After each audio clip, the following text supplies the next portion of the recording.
Starmer.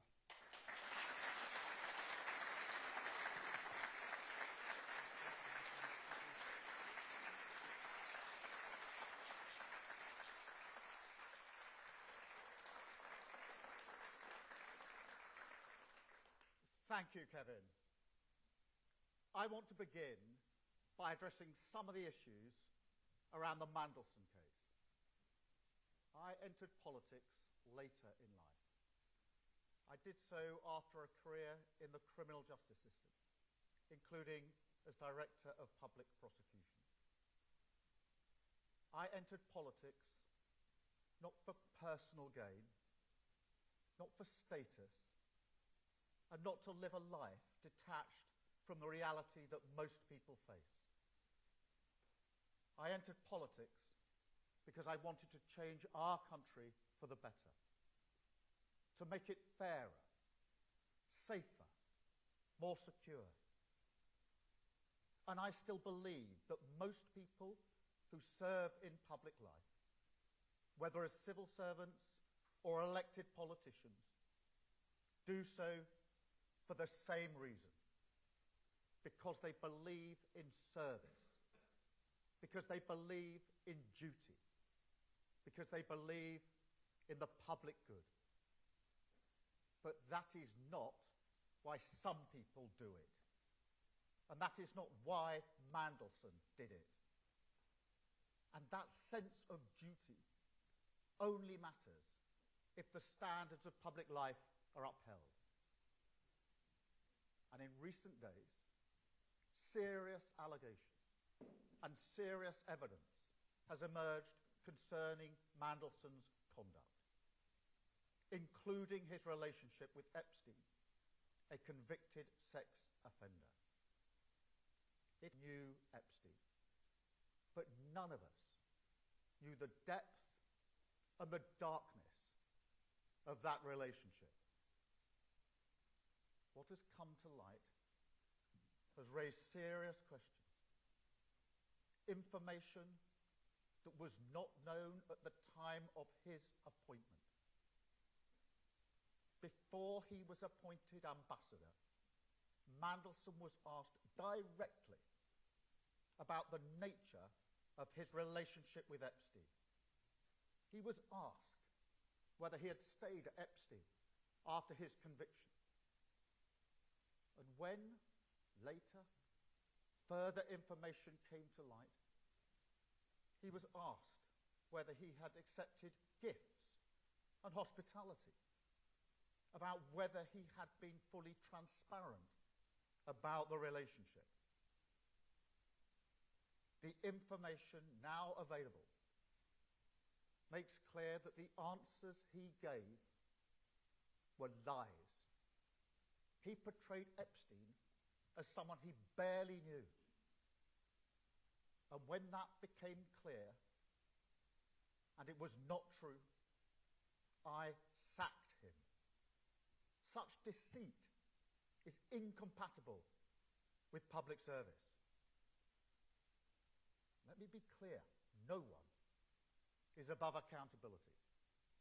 And no one, however well connected, however experienced, however senior, should hold public office if they cannot meet the basic test of honesty. I also want to address the publication of the information Mandelson provided during the appointment process. I understand the strength of public feeling. I share the anger that people feel when powerful individuals appear to escape scrutiny. And I want to be able to release those documents as quickly as possible. I wanted to release them yesterday, in fact, and to talk about them at Prime Minister's questions. But the police have advised that releasing certain information now could risk prejudicing a future investigation or legal process. And however frustrating from my personal point of view that is, and it is, I will not take any step, however politically tempting, however popular, that risks justice for victims.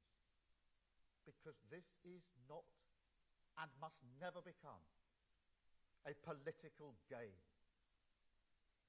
The victims of Epstein have lived with trauma that most of us can barely comprehend. And they've had to relive it again and again. They have seen accountability delayed and too often denied. To them, I want to say this: I am sorry. Sorry for what was done to you. Sorry that so many people with power failed you. Sorry for having believed Mandelson's lies and appointed him. And sorry that even now you're forced to watch this story unfold in public once again. But I also want to say this: in this country, we will not look away. We will not shrug our shoulders. And we will not allow the powerful to treat justice as optional. We will pursue the truth. We will uphold the integrity of public life. And we will do everything within our power and in the interests of justice to ensure accountability is delivered. That is what the public expects. That is what the victims deserve. And it is what I will do.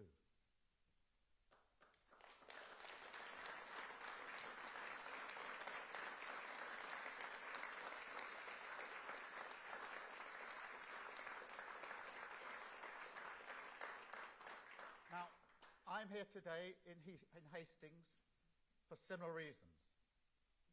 Because I love this country. It is the greatest country in the world. The progress and prosperity I've seen throughout my life, the journey that I've been on personally, from a working class background to this, I owe everything to this country and its values. I've spent most of my professional life serving them, not just in politics. And I believe that pride, shared by millions, is the key not only for uniting our country, but also for finding in each other the strength to create, in defiance of an increasingly volatile world, a Britain built for all. Now, you heard it from Kevin, or I think I should address you as Mr. Hastings. And I want to thank you and everyone else like you who give their heart and soul to the ground beneath their feet. I believe in that pride. I believe in that purpose. I believe in British values, in rules that protect those in need, in the freedom to live and let live, in decency and tolerance, in respect for difference under the same flag. A common good. The idea fundamental to the Labour Party that a nation is not just a collection of individuals, but rather that we're bound by values, by common endeavour, and by responsibilities that we owe one another as partners in the project of this nation. I believe in our way of doing things when it comes to integration, a British way that has always been grounded in the fairness of the two-way street, in rights and responsibilities, in contribution, the common sense that says people who come here, who work hard, contribute to our success, embrace our rules, buy into this project, they can become not just citizens, but neighbours, friends, equals, part of us. But most of all, I believe that these values make us strong, that in a world that increasingly preys on weakness, I believe Britain is stronger as a tolerant, decent, and respectful country.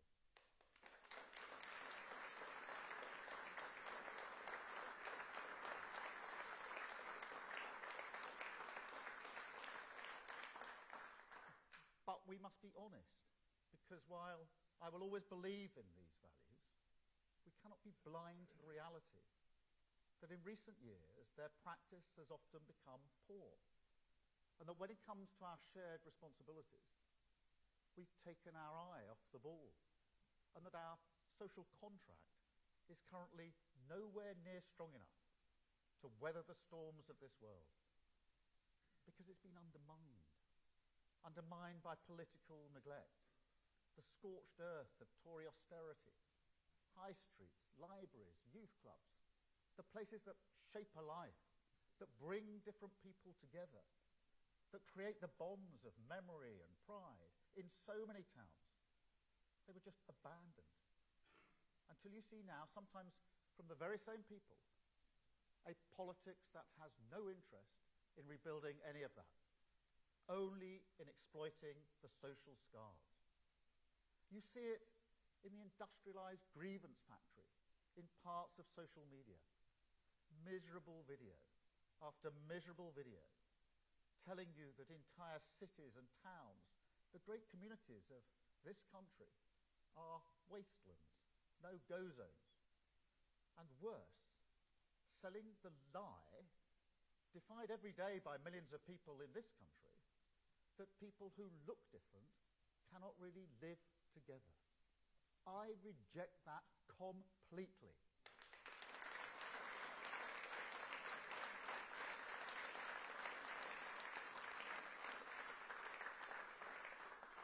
And you see it in politicians, like the Reform candidate for Gorton and Denton, who look at people like Rishi Sunak, Shabana Mahmood, and presumably Marcus Rashford, Shirley Bassey, and Asara, and say they can't really be English or Welsh or Scottish because they are not white. An affront to British values as I see them.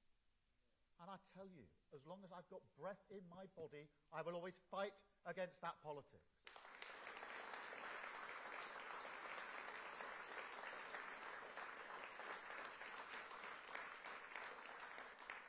And on that, honestly, I never thought I would see the day when the Conservative Party would tolerate, for months, a man who went to Birmingham and said that the city had failed at integration because he didn't see enough white faces. That is a disgrace, and he should have been sacked months ago.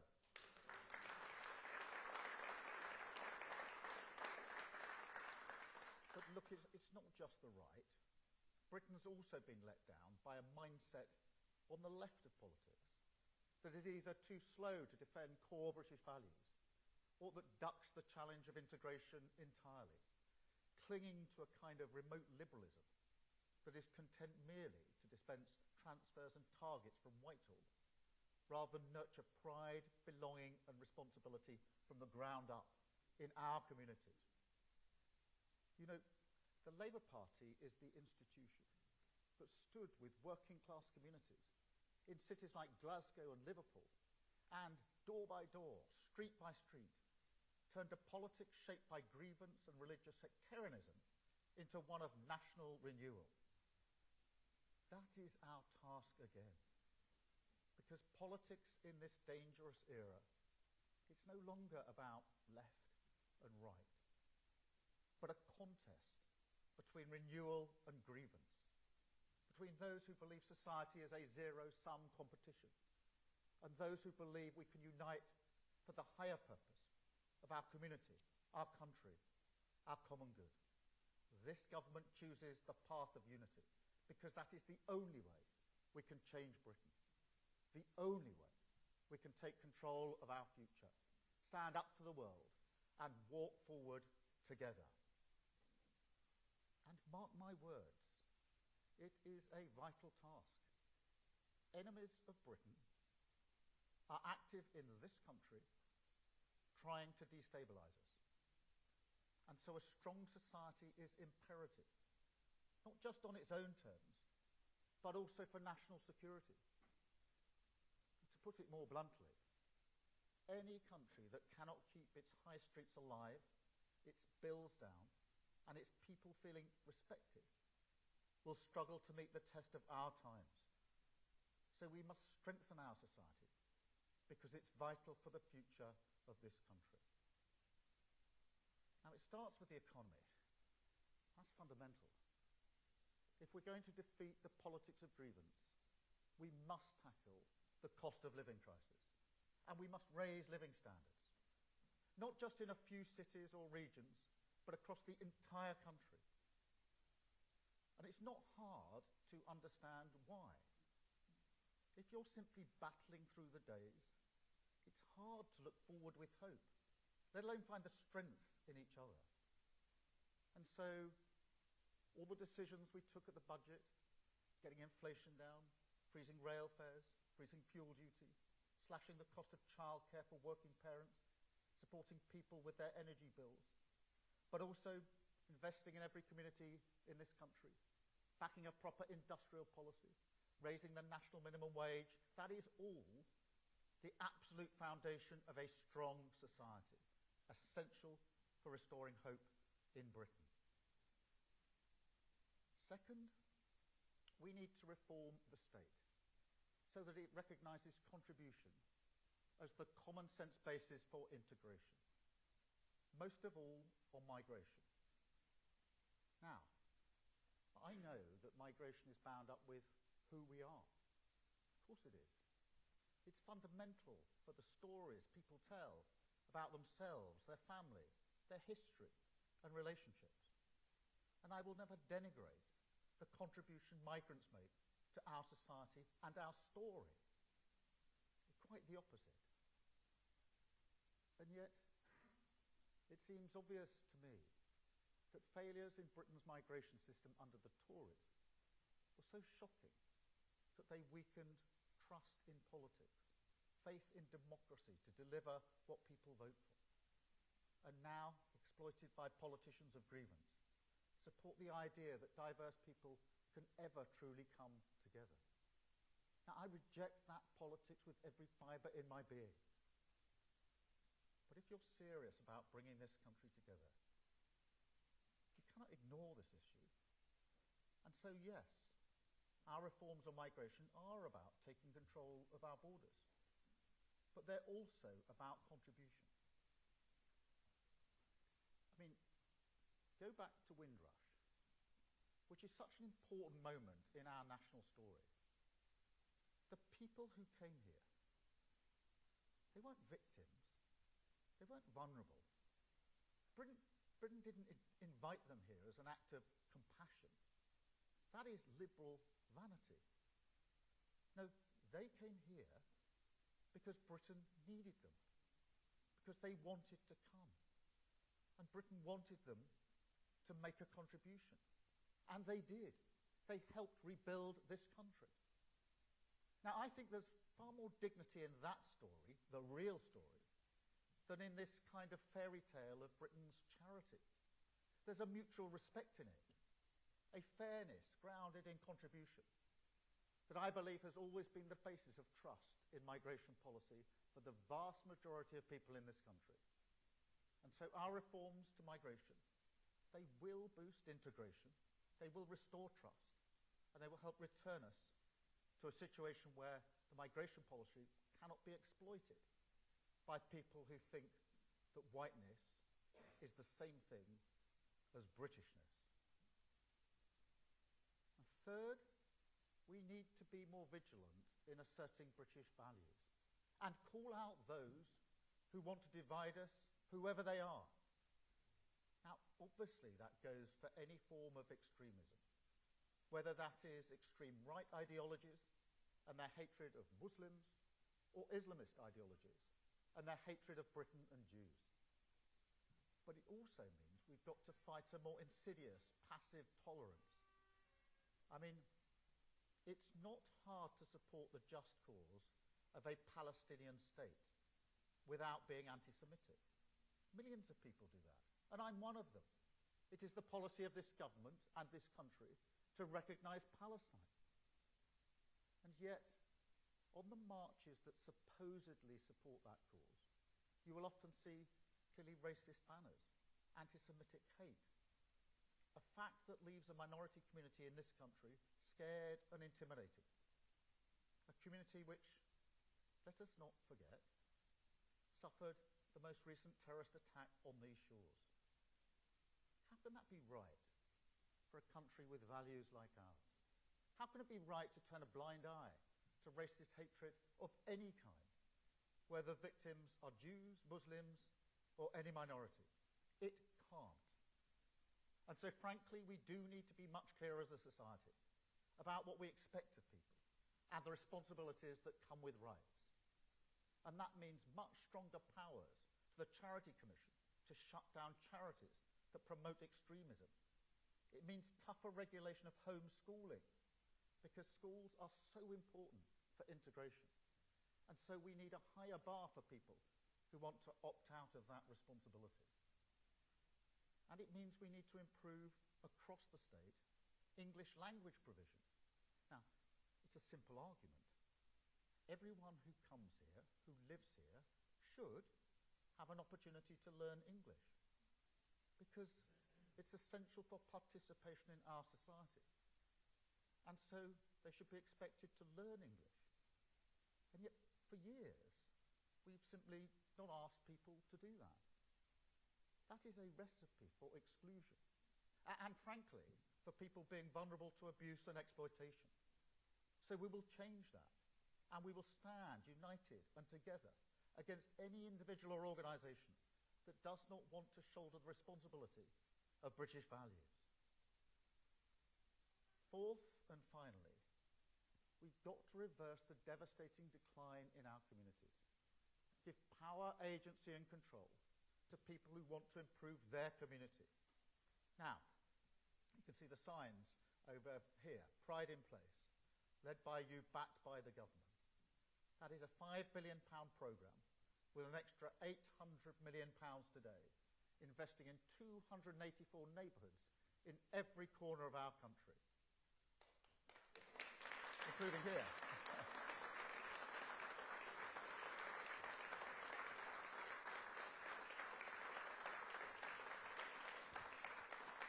Because pride is the social glue, the force that holds together a community and a country. And yet, there's a paradox. This is the country where local identities, down to the village level, burn more fiercely than any other, where accents can change over a very small distance, where you get, amongst other things, a football league pyramid of 92 teams, 92 identities, 92 passions, and countless local rivalries. That's unique. We're a country of 4 nations, distinct and proud, where, as this weekend's rugby will show, tribal rivalry is part of who we are. And yet 4 nations who time and again run through the fire together, a country forged by the solidarity of working people. But this is also a country, and this is certainly for England, where the state is one of the most centralised in the world, and where all that ferocious pride is completely ignored by politics. Take a man some of you know, Bernard Stonestreet, who I think is here. Where's Bernard? Bernard. Very good to see you here. 24 years of service in the Royal Marines, I believe. Tours of the Far East, the Middle East, Europe, and Northern Ireland. Now, for many of us, that may seem enough service, but not for Bernard, because Bernard works tirelessly for Sussex, Hastings, the ground beneath your feet. He's opened a centre for veterans, where they can come and get support for mental health advice, particularly from people who've been there. He's opened a veterans cafe too, and he's looking to help homeless veterans as well. Thank you, Bernard.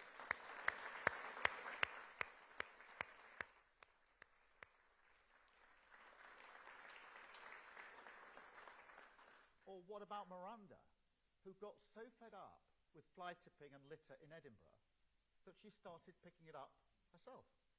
And then, when people started saying they wanted to help, she set up litter busters. Now their community is cleaner, and That may not sound like a lot, but it makes a huge difference. It changes how you feel about your town, your future, even your country, when you look out the window and see that people care. Now, ask yourself this question. Wouldn't politics be better if we truly backed that kind of pride? And this is what the Tory Levelling Up scheme never really understood. Yes, people want investment, and this government will back them. We're rebuilding our public services, opening new nurseries, breakfast clubs, health centres, investing in community infrastructure. But investment is a means, and not an end. It's about power, as well as pounds and pence, a way for communities in an insecure world to take control of their own fate. So let's regenerate the town centre in Bexhill. Let's bring a dance and arts centre to the Grimsby Docks. Invest in the youth centre in Rhyl. Run bingo nights in Coleraine. Clean up Coatbridge. Create better sports facilities right here in Hastings. But most of all, let's do it together. Because I've always believed that people with skin in the game make better decisions about their community and their future. And so that is what we will do. A programme that backs people to change what matters to them. The very definition of a two-way street. A partnership of pride. That is how the state should work. And with my government, it will. Because I tell you, if you want to know where hope lives in Britain, it's in our communities. That is where people come together. It is where you'll find our common good. And that is where we will discover once again the courage in each other. Communities backed by the state, fired up by pride, taking responsibility for the renewal of this great nation. So, whatever your politics, if you're proud of your community, join us. Because this is a cause that will give you control over your future, strengthen us on the world stage, create a Britain truly built for all, and show, in defiance of the politics of grievance, that we can walk forward together. Thank you very much indeed. Thank you.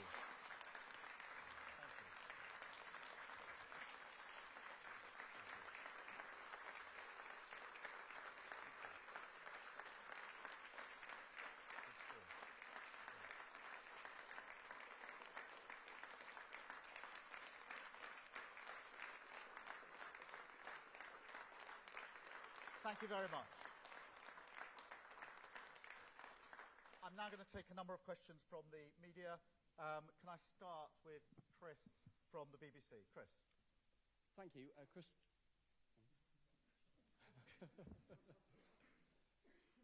Thank you. Chris Mason, BBC News. Prime Minister, why was it that a man who had already twice resigned from government and, crucially, had a publicly known, ongoing friendship with a convicted paedophile, was appointed by you as ambassador to Washington?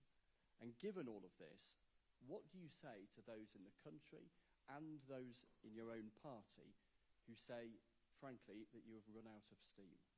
Well, Chris, let me just address that head on and perhaps clarify something I said at Prime Minister's Questions yesterday. About the relationship between Mandelson and Epstein. Because what I meant was it has been known publicly for some time that they knew each other.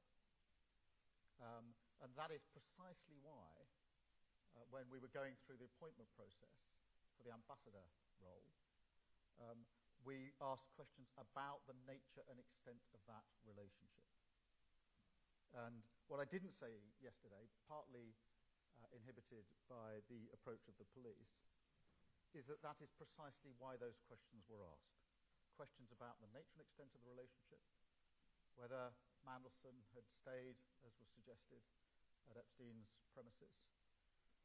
And the answers given to those questions were intentionally intended to create the impression that Mandelson barely knew Epstein, deliberately to create that impression. I had no reason at that stage to think that was anything other than the truth, and therefore we proceeded. What I learned in September was that it was not the truth when further emails came to light, I think Bloomberg. And having asked some further questions, including questions about whether Mandelson received gifts, and benefits and hospitality, and the nature of the relationship, I sacked Mandelson from the role. Now, I regret making the decision to have appointed him in the first place. Had I known at the time what I know now, or knew in September, I'd have never done it. And that's why today I've apologised for the fact that I appointed him in the first place and I believed his lies. Thank you very much, Chris. And look, we're moving forward as a country. Today, you've just heard the speech about Pride in Place, one of the most important projects that we're running, that will put money in communities right across the country. And that is the driving purpose of this government, changing lives for the better, focusing on Pride in Place, where people live in their own communities, and making sure we're utterly focused on the cost of living. Thank you, Chris. Beth, can I come to you? Thank you. Thank you, Prime Minister. Prime Minister, we can all hear your anger, your regret, and most importantly, your apology to victims of Epstein for appointing Mandelson as your UNS ambassador. But look, whatever he said or didn't say, it has proved a catastrophic error of your judgment to put him back into your government. Some of your MPs believe you must take responsibility for this in order to restore trust in politics amongst the public. And some are saying publicly now that you should stand down because your position's become untenable. Why are they wrong?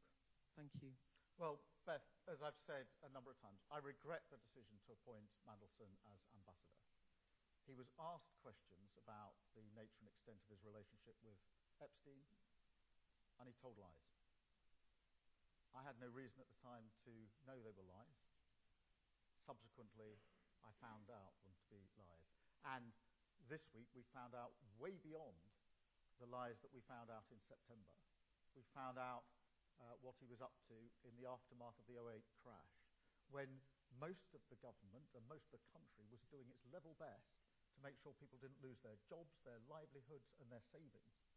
And at that time, he chose to disclose sensitive secrets to Epstein, almost simultaneously with receiving them. And that is what I meant when I said earlier about the deceit and the standards that I stand for in public life. Yes, at the time I appointed him, I got answers from him which I believed to be true. He painted a picture of barely knowing Epstein. I didn't know that was lies at the time. I regret I didn't know. I've apologised for the fact that I appointed him in the first place, having believed those lies. Thank you, Beth. Robert.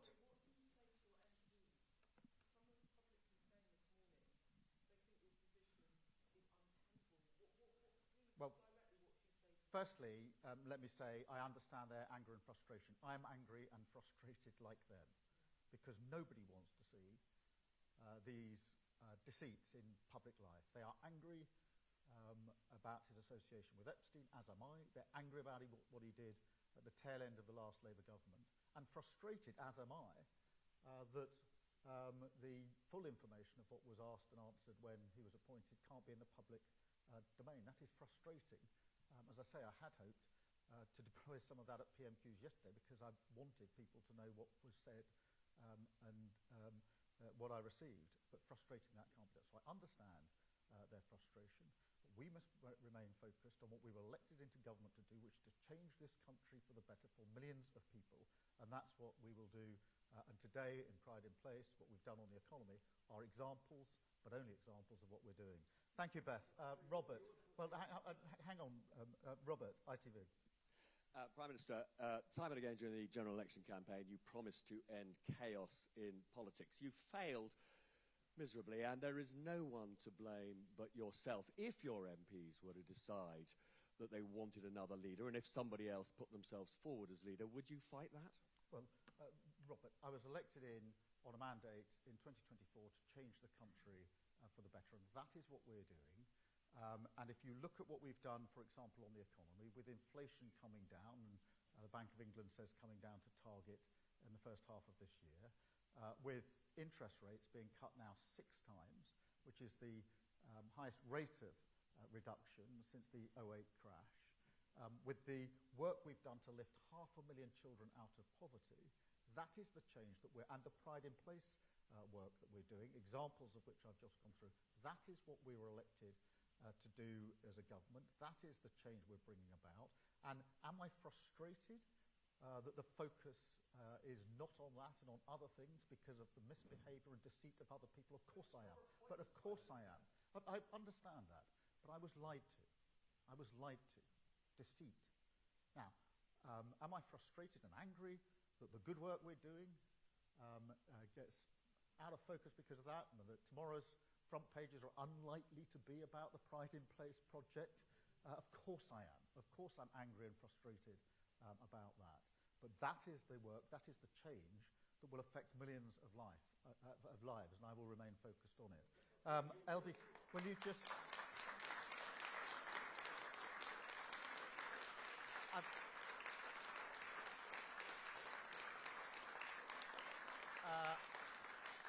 I've got Natasha from LBC. Natasha from LBC. Prime Minister, you mentioned national security in your speech just now being vital for our future. Donald Tusk has said Poland will launch an investigation into links between Jeffrey Epstein and Russian intelligence. Would you like to do the same? And on Mandelson, obviously you are a distinguished lawyer. I think the question many of our listeners and viewers have is, when you had that evidence about Lord Mandelson handed to you, why did you then believe him? Just on the first point, I think whether it's Poland or elsewhere, we're obviously always working with our allies on any issues of national security. On the question of why... look, the questions were asked of Mandelson, and he provided answers to those questions. They were about the nature and extent of his relationship with Epstein. They were about issues such as, did you stay at the premises? Because that was in the public domain. That was something we needed answers to. When he provided answers to that, I had no reason to believe he was telling anything other than the truth. In September, Bloomberg produced some emails which made it clear to me and others that what I'd been told at the time was clearly not truthful, which is why I sacked him. What we've learnt this week is the further deceit that has been carried out in relation to government secrets that were released during the very course of the recovery when the government was working so hard for the 2008 crash. But I believed what he said to me. I regret that. I apologise for having believed him. He gave answers to the questions that were asked of him. I assumed and treated those answers as true. That was obviously a mistake. Thank you. I've got Sophia from Sun. Thank you, Prime Minister. You've spoken passionately today about victims and apologised to them. So I have to ask, even though you did not know the full extent of Mandelson's ongoing friendship with Epstein, it was never a good look at the time. Did you not personally have any reservations whatsoever about what you did know about that ongoing friendship? Any doubts, any curiosities? And do you feel confident you can ride out this storm? Well, the original... there was a due diligence exercise that culminated in questions being asked because I wanted to know the answer to certain issues. That's why those questions were asked. The answer to those questions were not truthful. There was then, I should add, security vetting carried out independently by the security services, which is an intensive exercise that gave him clearance for the role, and you have to go through that before you take up the post. Clearly, both the due diligence and the security vetting need to be looked at again.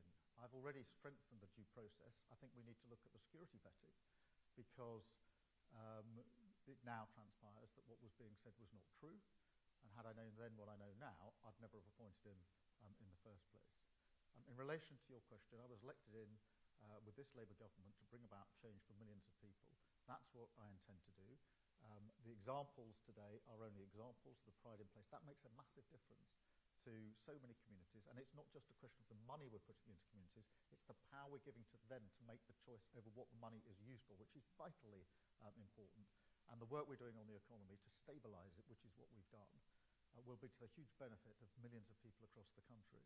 Can I have Dave from the Mirror, please? Dave. Dave back from Mirror. Could I just clarify on the basis of what you said today and what you said yesterday? What was your understanding of what the relationship between Mandelson and Epstein was? I mean, were you under the impression then that he had completely broken off contacts, friendship at the point of conviction? And at the point you knew that there had been a relationship in the past, you knew that this was potentially a very dangerous situation that could come back to haunt you. Did you, as it were, make a deal with the devil that you knew that this could be damaging, but at the same time Donald Trump is equally sort of impacted by this?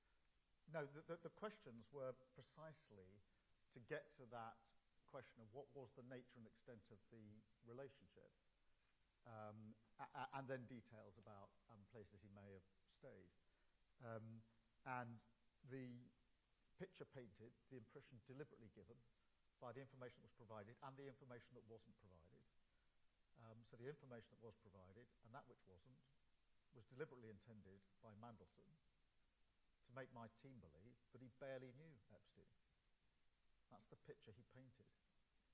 That was a lie. But that's the lie that he painted, and that's the basis on which we made our decision. Can I have Kieran from The Guardian?